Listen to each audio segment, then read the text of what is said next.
El viernes es el Día Mundial del Trastorno del Sueño, que para los chilenos tiene una significancia especial porque, de acuerdo a los estudios que se han realizado en el Ministerio de Salud y en otras entidades, sobre un 60%, casi un 70% de la población chilena asume que no duerme las 7 horas promedio recomendadas por los especialistas. Hay varios trastornos del sueño que afectan a distintos estamentos de la población y por eso el tema nos ha llamado la atención, Sandra. ¿Cómo 7? ¿No son 10 por lo menos para andar bien?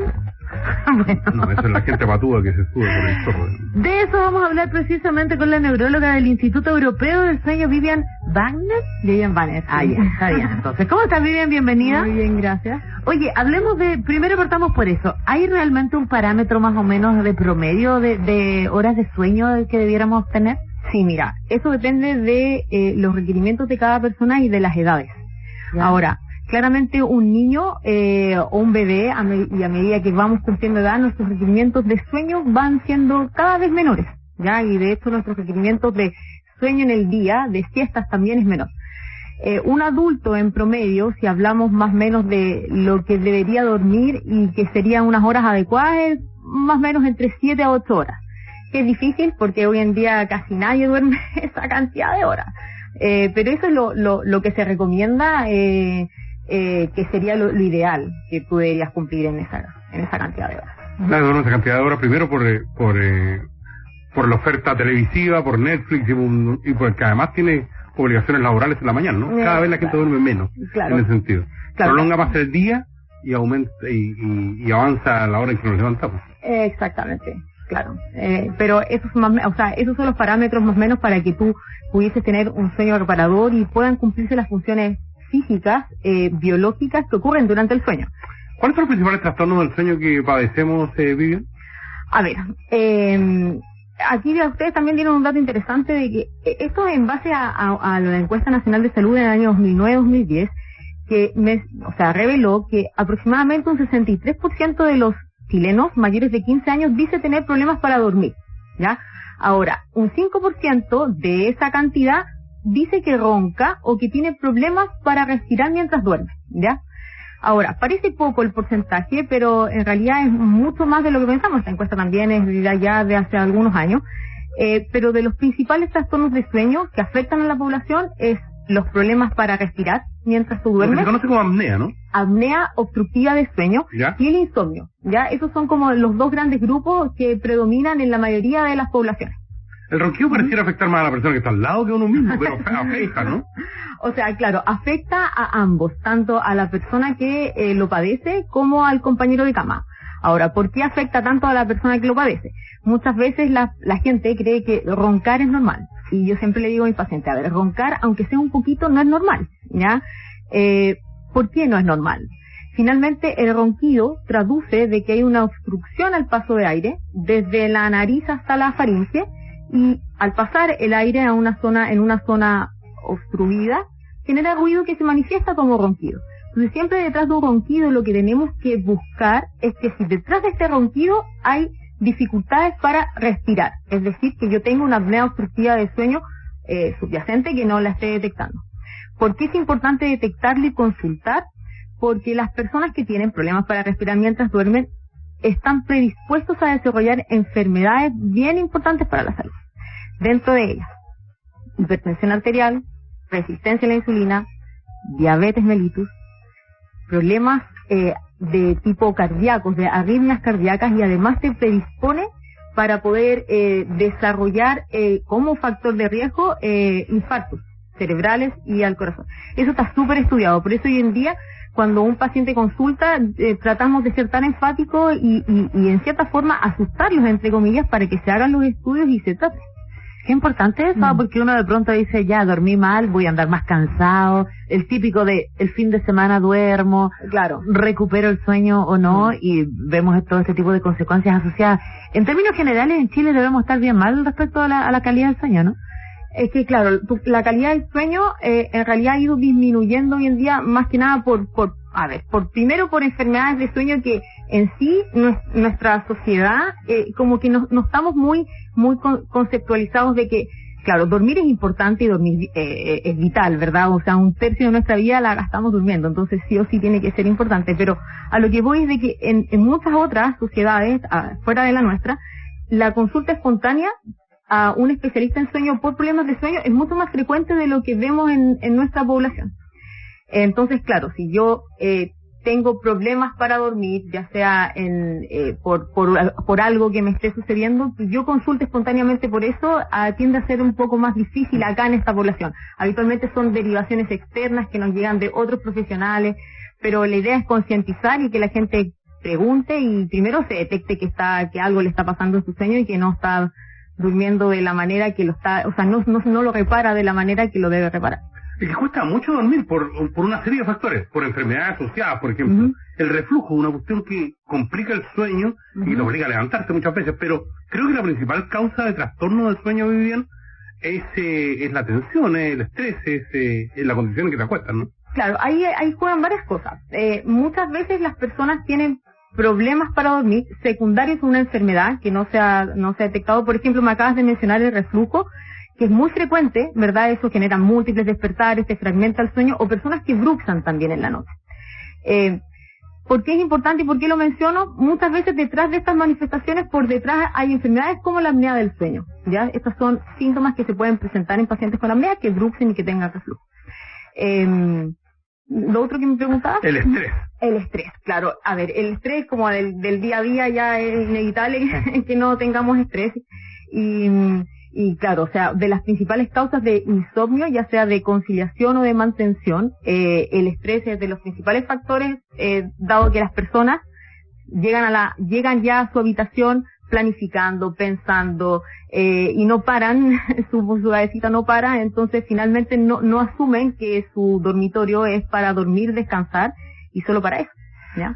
Estamos conversando con la neuróloga del Instituto Europeo del Sueño, Vivian Banner, porque precisamente este viernes es el Día Mundial del Sueño. Vivian, vamos ordenando un poco la cosa y derribando mitos, porque particularmente yo, por ejemplo, los domingos no duermo, porque me empiezo a pensar en toda la semana y me estreso y demás, como dice el Aldo, uno se pone además mucha presión. Pero, como yo, y nos están llegando algunos mensajes de auditores, hay quienes han optado, por ejemplo, por no tener televisor en la habitación, han optado por apagar los teléfonos y equipos y a cierta hora de la noche desconectarse. ¿Hay buenos y malos hábitos al momento de ir a dormir? ¿Y es cierto o no esto de que podemos recuperar sueño si no hemos dormido bien? Ya, ahí hay ciertas cosas que tenemos que aclarar. Todo esto de lo que nosotros llamamos que es la higiene del sueño, ¿ya? Son diferentes patrones y conductas que uno tiene que adquirir al momento que se va acercando la noche y que yo me estoy preparando para dormir. Ahora, tenemos que igual ser bastante realistas también con nuestras medidas de higiene de sueño. O sea, si yo soy una persona que no tengo problemas para dormir y no me afecta tener el televisor en mi habitación durante la noche y soy lo suficientemente consciente de decir, ahora apago mi televisor y yo puedo dormir, bien, o sea, no hay ningún problema. Pero si yo tengo un sueño fragmentado, tengo dificultades para conciliar el sueño, obviamente que ahí nosotros nos ponemos más estrictos. Entonces, evitar el televisor, el iPad, el celular, pero esto es por un fundamento más bien científico, no es porque uno diga me voy a quedar, además de quedarme muy estimulado y muy alerta, entretenido si estoy viendo una novela en la noche, es porque finalmente la luz que emiten estos dispositivos es de la frecuencia, de la longitud de ondas del espectro de la luz azul, que es muy similar a la potencia de la luz del sol para bloquear la secreción de una hormona, que es la melatonina, y esta es la hormona que nos ayuda a dormir. La melatonina está muy expuesta y muy supeditada a su secreción en base a la luz. Entonces, si yo tengo estímulo de luz, este ingresa por la retina, llegan a una parte específica de mi cerebro, que es el núcleo supraquiasmático, y me secreta la melatonina. Entonces, si yo estoy constantemente en base a mucha luz, la secreción de esta hormona que me va a hacer entrar a mis sueños se retrasa. Entonces, por eso, más que nada, es lo que uno empieza a evitar este tipo de estímulos mientras tú te estás preparando para dormir. O sea, ¿puedo tomar melatonina? No es necesario. Es que no es así. La melatonina es la hormona que te ayuda, lo que estamos diciendo, ¿sí?, a dormirte, pero la melatonina tiene indicaciones específicas. Por ejemplo, si yo tengo la secreción de esta hormona más retrasada, producto de que mi estilo de vida y mis hábitos han hecho de que yo retrase esta secreción, o tengo una cantidad insuficiente que no permite que yo mantenga toda una noche dormido, ahí yo tengo indicación de tomar melatonina, ¿ya? Ahora, muchas veces la gente, cuando va a la farmacia, les dicen, tome melatonina. Entonces la gente cuando me llega a la consulta me dice, la melatonina no me hace nada, pero la melatonina es muy buena cuando está debidamente indicada. De hecho, hay estudios que se pueden hacer, que nosotros hacemos para poder medir la secreción de melatonina. Son estudios en saliva.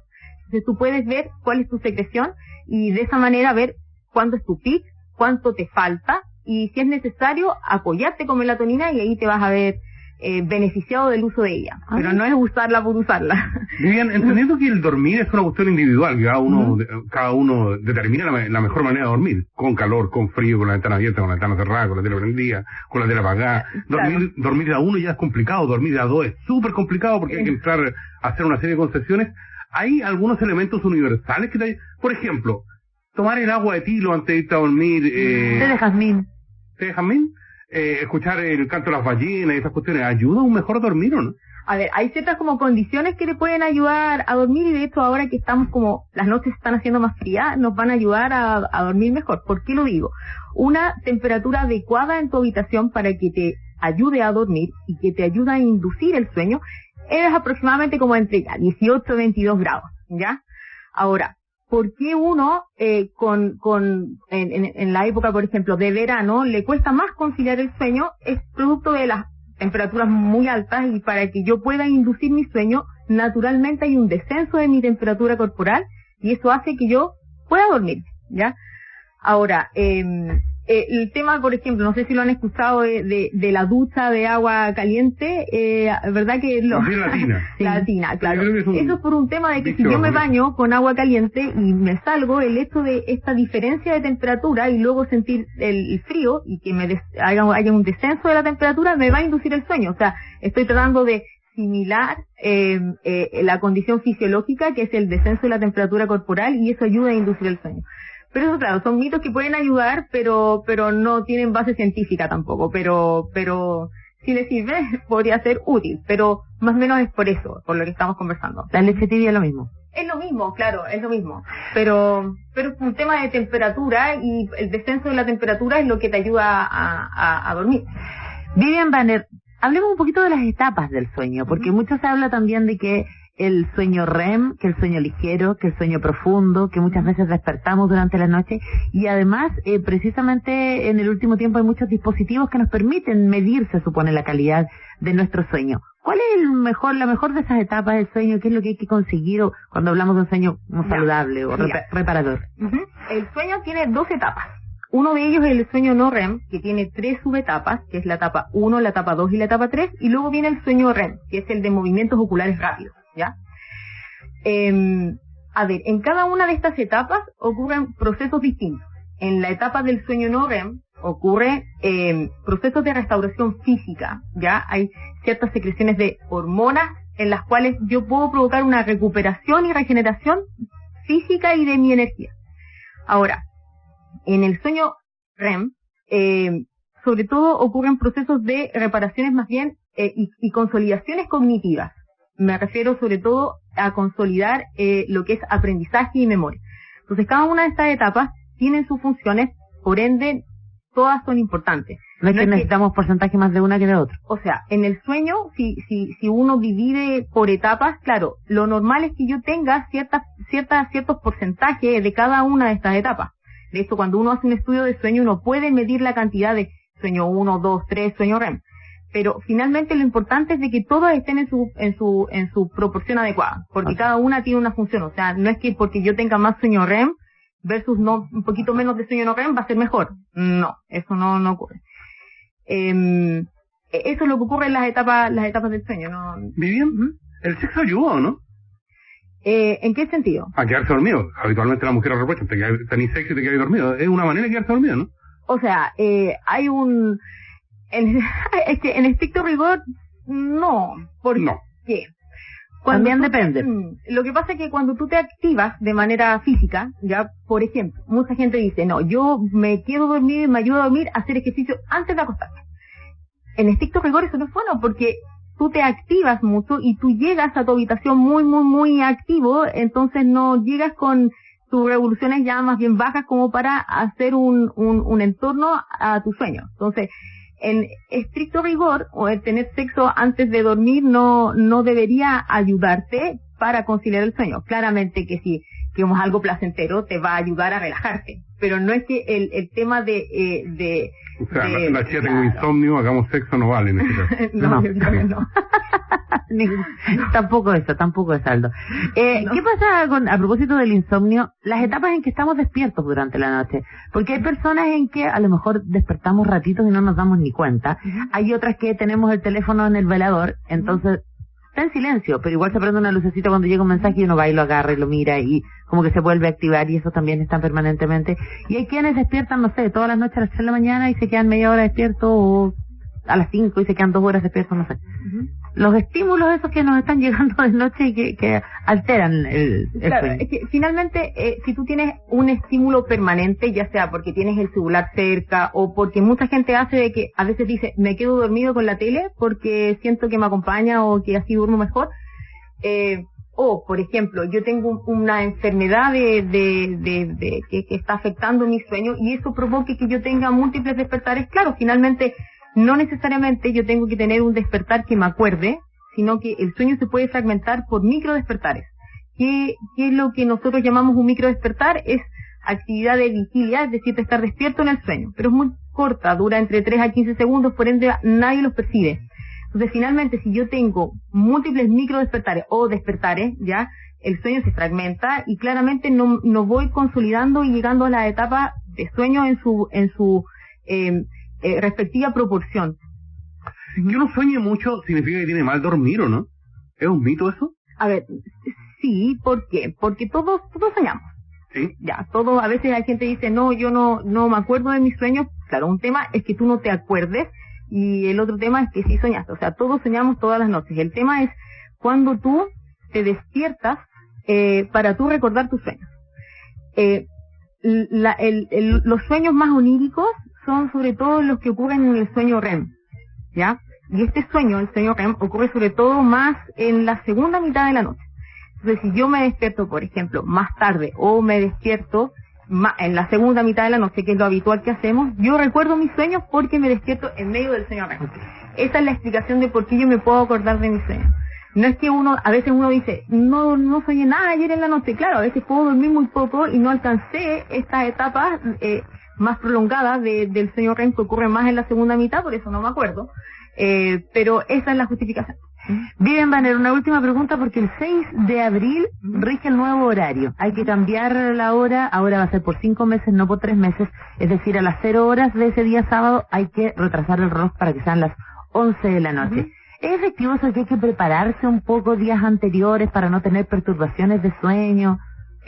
Sí, hay personas que son mucho más susceptibles y vulnerables a esto de los cambios horarios. Prepararse, claro, con anticipación. ¿A qué me refiero prepararse? Tratar de ser constante en tus horarios de sueño, es decir, de tu horario de despertar y de tu horario de acostarte. Evitar las siestas, porque yo le robo sueño a la noche. Y claro, o sea, cuando venga el cambio de horario es inevitable que estemos al menos un par de días un poco desajustados, pero mantener medidas de higiene de sueño y ser más bien un poco más mateos con mi horario, como lo estábamos conversando, eso nos va a ayudar a enfrentar mejor el cambio de horario. Sobre todo los niños, yo creo, ¿no? Sobre todo los niños. Vivian, muchas gracias. El viernes, recordemos que es el Día Mundial del Trastorno del Sueño, se celebra a las 4 de la mañana en la Plaza Italia. ¿No podemos dormir para celebrar? Y te quiero... ¿Por qué se celebra un día Mundial del Sueño? Porque es muy importante, 1/3 de tu vida la pasas durmiendo. ¿Ya? Imagínate.